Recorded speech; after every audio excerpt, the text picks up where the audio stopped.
Hello everybody, I'm happy to be back with another video to showcase some slider designs because I'm really enjoying this style of fidget. I love magnets and sliders are a really satisfying experience with the whooshes, the clacks, and the thuds. In the last video I gushed pretty hard over this toad, which was my gateway drug into the world of Magnus sliders. I still have mad love for it, but it's got some stiff competition now. I've added 3 new Magnus designs to my collection, and I'm thrilled with all of them. They have their own unique feel to the slide action, and while I never get bored with a single design, it's refreshing to mix things up and fidget with something different. Shortly after loving the toad, I decided to try the ripple because its flat style looks so sleek and sophisticated. It's got a huge chamfer around these edges here, and they feel good, as chamfers do. It's got a series of ripples that cascade from the center, and that gives you some nice finger friction to slide. I was pleasantly surprised with the stronger magnets compared to my toad, because it gives a more powerful feeling in that slide action. And it's not as easy to accidentally send one half flying about. Granted, a newer toad is probably very similar to the ripple in strength because mine is a first run with not only weaker magnets, but it has an unintentional curved brass plate that creates a gap between the halves, and that increases the distance between the magnets and therefore reducing the magnetic force. I do find myself preferring the stronger magnets like in the ripple, but the curved plate on that toad means that the performance never seems to change. I don't need to clean that toad's plates to improve the slide action because there is a lot less of the brass plates that actually touch. On the ripple, if I don't at least wipe down the plates every now and then, it can start to feel scratchy and gummy, but that's slider patina life, baby, and I'll gladly put in the work. But I'm also a little lazy, so if you hadn't noticed, I put some PTFE tape on one of the brass plates of the ripple. Kind of hard to tell, but it would be this plate right here. It has a very low friction coefficient, and it creates a super slick surface that essentially eliminates the need to clean it for better performance. And it won't turn your fingers black. Covering one plate slightly reduces the magnetic force, and it changes the sound and feel of the action. The clacks and whooshes are more muffled, so if you aren't a fan of the louder sounds of the metal noises, PTFE will be right up your alley. Anyway, the look and the feel of the ripple is so different than the toad. It makes for a great 1-2 punch if you're only going to have a couple. Speaking of combos, owning more than one Magnus slider has an awesome benefit. Take half of the ripple and half of the toad, and you get the Rip Toad. This Frankenstein is a phenomenal mix, and I actually prefer it over each of the individual designs, both the toad and the ripple. The ripple as a flat base feels a little more comfortable while being able to enjoy the contours and that tactile explosion of the toad. With my slightly weaker toad, the addition of the ripple magnets creates a stronger feel. And thanks to the precision engineering, the edges and the curves line up perfectly. Next, let's take a look at the grid.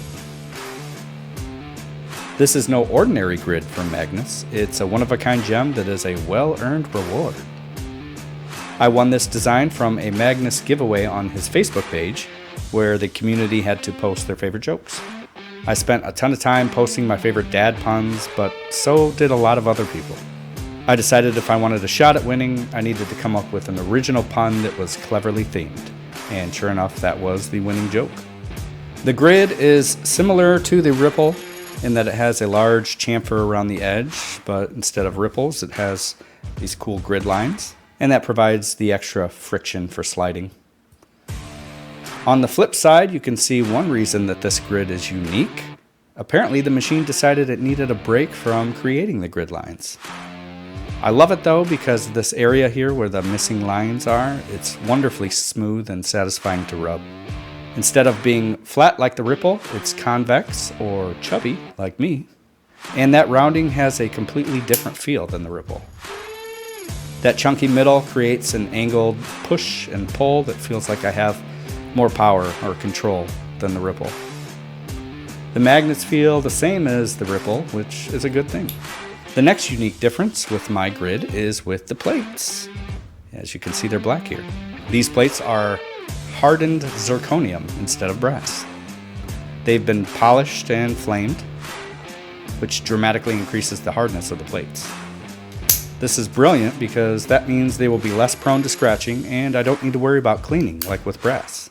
Aside from that, I find the sound of the slide action to be nicer. It's smoother and less scratchy, and look ma, no black fingers. As long as the plates hold up somewhat okay to repeated friction of the sliding action, a Zerk option is definitely a game changer. It's kind of wispier, whooshier, but like quieter. I don't know. It's hard to describe unless you sit with the brass and the Zerk side by side.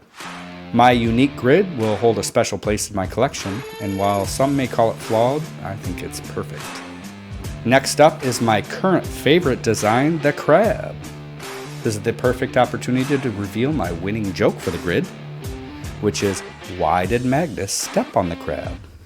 He didn't see it coming.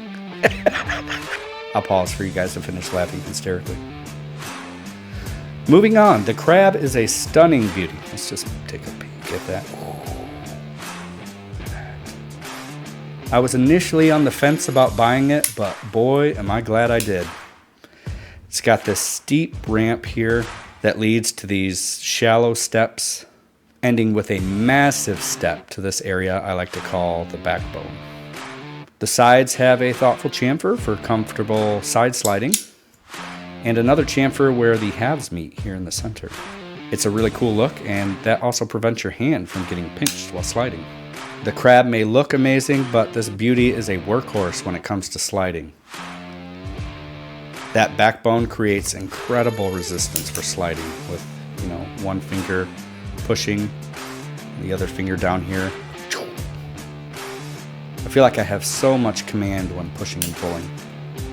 Such a joy to fidget with, and I don't think it's just the honeymoon period. Some of the advanced moves might take some getting used to, but that's probably true when moving to any new slider design that's a lot different than what you're used to. I'd say its magnets are a similar strength to the Ripple and Grid, but I haven't confirmed that. I just like to guess. The crab also has hardened Zerk plates, and I believe it's the first design that Magnus has introduced that come with them as stock, like right out of the gate. As mentioned with the Grid, the Zerk plates are straight up liquid hot magma. One thing to note, I've noticed on one of my crab plates, and to see that through the video is probably going to be hard. You got to shine it in the right light. Anyway, there's probably about a 1/4 inch scratch on it. But I hope that was a scratch that might have been there before flaming. It doesn't look silver underneath it, and there's no trace of a continuation scratch on the less hard titanium body, so I'm hopeful. If I continue to see more scratches, I'll likely add some of that PTFE tape to one of the plates.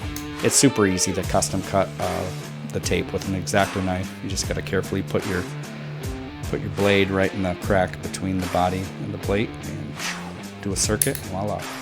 And that's about it. If I had to rank them, I think I'd go crab, Grid, Rip Toad, the combination, then Ripple, and then Toad. And that blows my mind because the Toad is such a freaking awesome piece. It's really that magnet strength that's the only reason it's currently down there.